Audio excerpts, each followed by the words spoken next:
Good morning. It is a beautiful spring day here, and spring means one thing. It's food plot time. So we're going to be putting in some primarily alfalfa food plots today. I'm going to be using my 1960 John Deere 2010 tractor to put them in. So the seed mix that we're going to be doing is primarily alfalfa with a little bit of clover and a little bit of chicory. I like to put in perennial food plots because they last around 5 years before I have to replant them, and I don't have to spend a bunch of time working the soil and replanting them. So we're going to pop this trailer off, get the disc hooked up, and go chop up the food plot, and I'll show you what we got going on in the woods.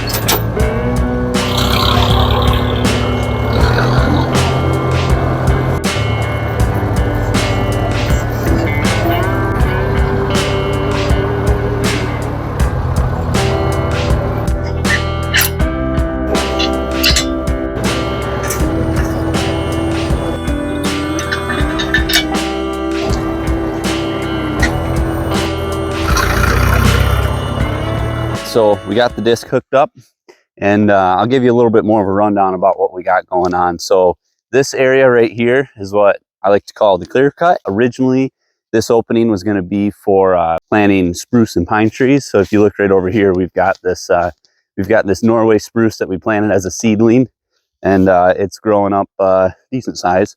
And I'll walk over to the white pines that we planted as well. So I built a tree spade, and I ended up spading all the spruce and pine trees out of the middle of this opening because there were so many trees down in here. It was really hard to get the tractor in and around and to mow and to maintain and to spray, to maintain the food plot, to spray herbicides. So moved all the trees out of here, and now we've got this big open bottom that I can get the tractor in through and just disc everything up and completely replant it. So pretty excited about that. These white pines I planted as seedlings. So they were like, a foot tall or 10 inches tall. And that was probably 5 years ago. Look at this one. This one's probably 10 foot tall or so. Yeah, so the trees are doing well, but we got all of them moved out of the bottom here. And I sprayed here 2 weeks ago with 41% glyphosate, and everything's died off pretty good. Yeah, so what the plan is I'll disc with the tractor, and then I will drag and cultipack. So the drag levels out all the rough disking, and then the cultipacker gives nice firm seed bed, and then I'll spread the seed onto the cultipack soil, and then I'll pull the cultipacker over it again and kind of press that seed down into a firm seed bed, and hopefully we'll get good germination, and the bottom down here will hopefully be a nice food plot for the deer. I'm going to show you another food plot that I'm kind of hoping will get this food plot looking like this other one over here. So I'll go show you this, and this is kind of what we're looking for once this is all said and done and grown in. But right here is a clover food plot that I'm hoping to get that food plot over there to look like. This is clover that I planted a couple years ago, and it's coming in really nice. It looks good, and the deer love it. This dead strip down the middle, I plant with a wildlife mix in the springtime, and then midsummer, I'll kill it off and no-till brassicas into.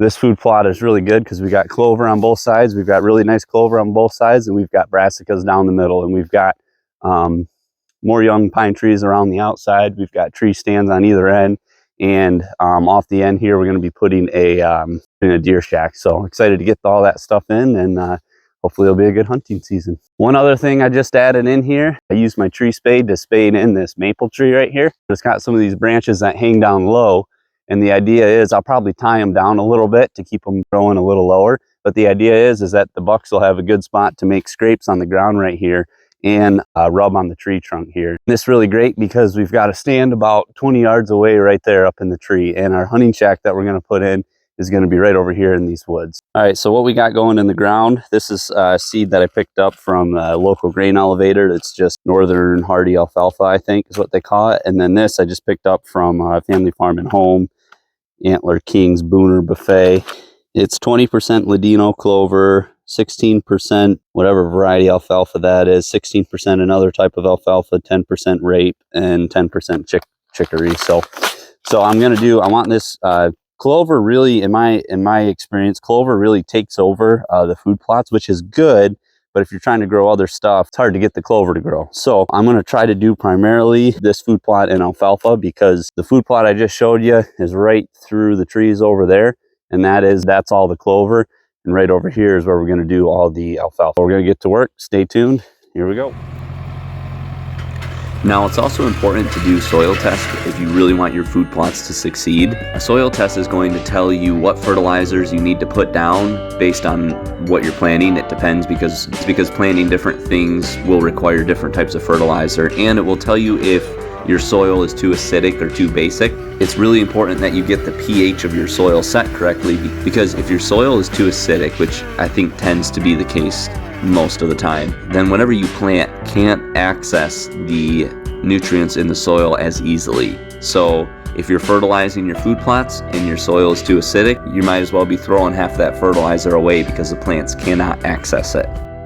All right, so got everything all disked up. With the old disc, I end up just having to go over a bunch of times to get it chopped up. I would have liked to mold board plow this and roll everything over, but like I said earlier, this was a clear cut, and there's a whole bunch of stumps out here that I cut off and ground down with my stump grinder. Check out my channel for some other stump grinding videos. That's why I just kind of drag the disc over it and try to chop it all up. I really need some more weight on the disc to help cut into the soil a little bit, but it's good enough. I'm gonna go grab the drag and the cultipacker, smooth this out, pack it down, get some seed in.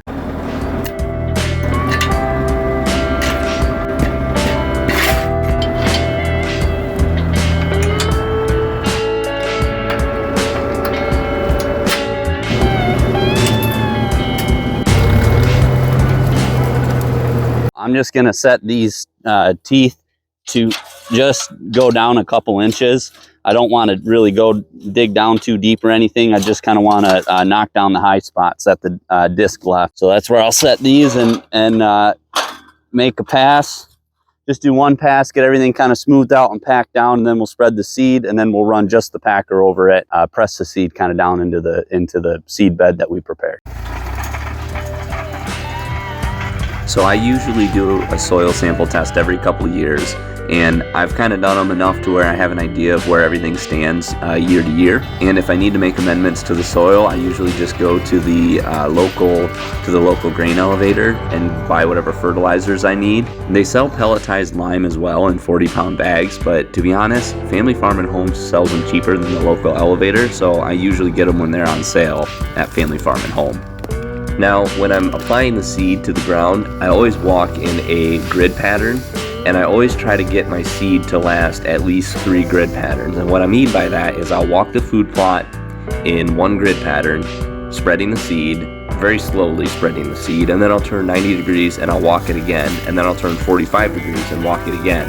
And I want the seed in the hopper to last for all of those 3 grid patterns. And that helps me get a really consistent, even seed rate on the food plot.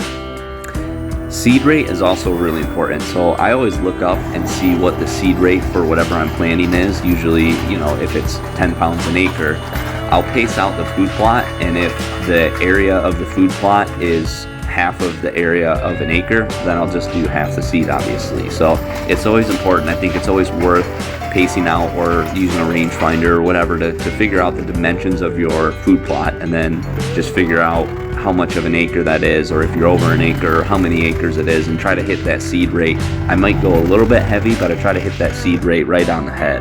So here you can see I've got everything cultipacked one last time, and I kind of press the seed down into the soil with the cultipacker. I think we're going to get good germination here. I think it's going to be a good food plot. Thank you guys so much for watching. I hope this video helps. If you got any questions or any comments, just drop them below. We'll see you next time. Bye.